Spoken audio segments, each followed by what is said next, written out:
This is our handheld fiber laser cleaner. This is used for cleaning paint and rust off of metal.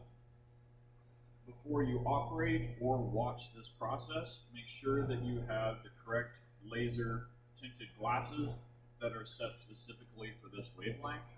And then wear every other safety gear you would wear if you were welding, gloves as well. So we'll take our torch here, and there's a knob here that flips back the safety on it, safety cover, and then there's a button down here to actually activate it. So once we get the red laser lined up,